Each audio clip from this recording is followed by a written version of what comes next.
You trust the integrity and the independence of the IEC now that the MK and the ANC lists have leaked from within the IEC? Well, it shouldn't be a big issue. Our IEC is one institution that is credible and has been running elections for some time now, and in a very diligent manner. There's nothing called perfect. There will always be those rogue elements, which the IEC, when exposed, it doesn't hesitate to act on those people. In 2014, there was almost violence in Alexandra when the EFF contested elections for the first time.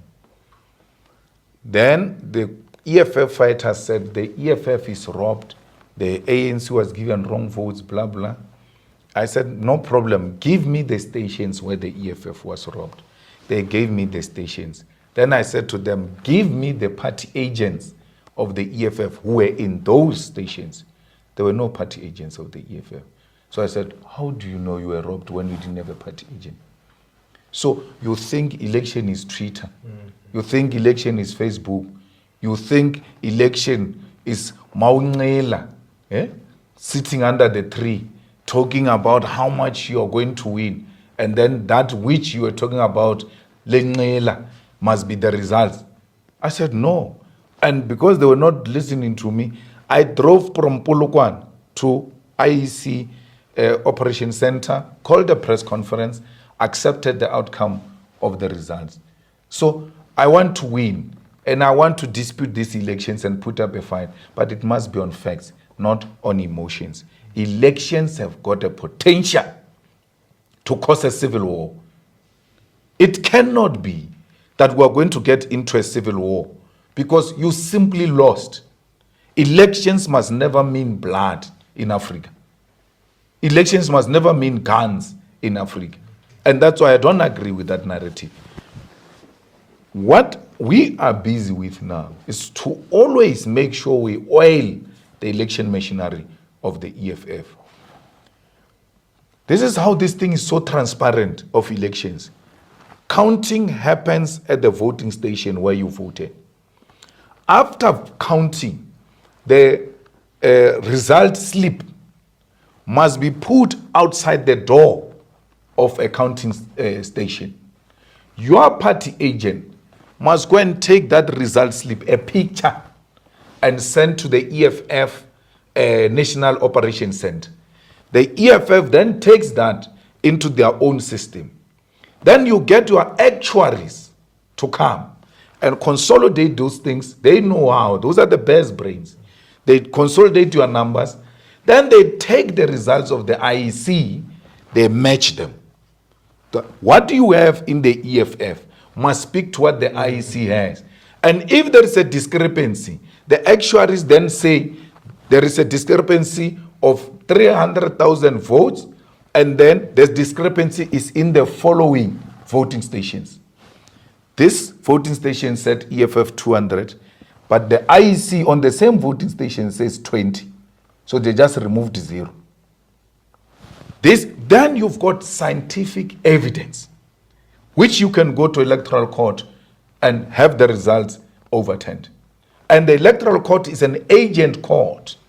That's why I said to you, you have no reason to cause violence. You've got a recourse. A violence is necessitated by the absence of recourse.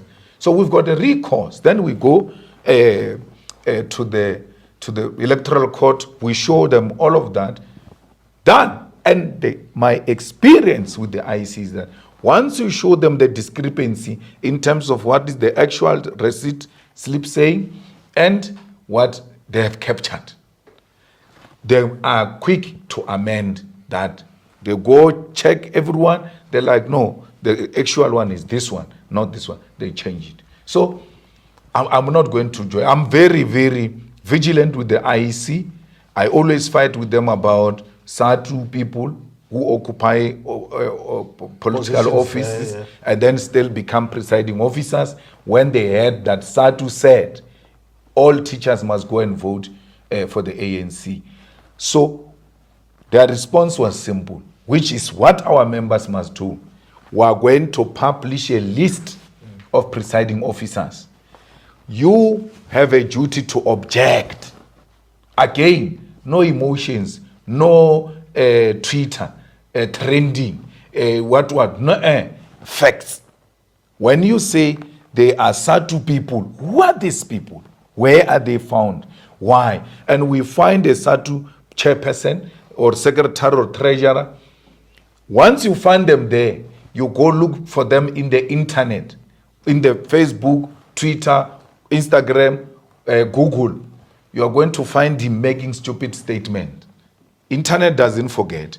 Now, because he wants to be a IEC presiding officer to push a narrative of stealing votes, he says, no, I'm neutral, I'm not. You just simply go into the internet. You are going to find the bastard. Then you say, Bambalo Mont. This one must be arrested and removed from a voting station. So I'm very vigilant. I've put the, as required by the Constitution, party agents everywhere. And the good thing with this receipt slip thing is that if you've got actuaries, you've got an operation center where these things get captured, and then reconciliation can be made quickly. But there is this voting station, you don't have a party agent, and you don't know the results. You are able to call the voting station next to that one and say, drive to that voting station. Outside the door, you are going to find the result slip. Take it a picture and send it to us. The result slip comes with the VD number of that voting station. Take it a picture. So with us having presence all over South Africa, it becomes easy to get all the voting stations results, reconcile them, and then wait for the IEC. Once the IEC releases, we reconcile and we say, no, this is wrong. And it doesn't mean burning down of IEC offices, even when we find evidence of wrongdoing. It means we now go to a neutral court, because our judiciary is very, very independent. The problem is this man who's the Chief Justice. Raymond Zondo. Yeah, that guy, when he leaves that thing, he must be arrested. He must be properly and thoroughly investigated for having engaged in actions that almost compromised and collapsed our judiciary. But I know what judiciary can do for democracy. It has worked for me. When Pravin was coming for me, it is the courts were asking questions. But why? But sequestrate him, take him out of parliament. Now they've taken my farmer back. I'm in parliament. Still, take him out of parliament, sequestrate him. The judge says, why do you want to sequestrate him? We must go and recover the money that he owes us. The judge says, but the Sequestration Act is much more weaker than the SARS Act, which has got more powers and the capacity to can unearth more than what you are going to get through the Sequestration Act. Therefore, I agree with this argument that you are using your power to take him out of parliament. You are not looking for money. I know what the judiciary can do until Zondo came. And I'm happy I didn't vote for Zondo.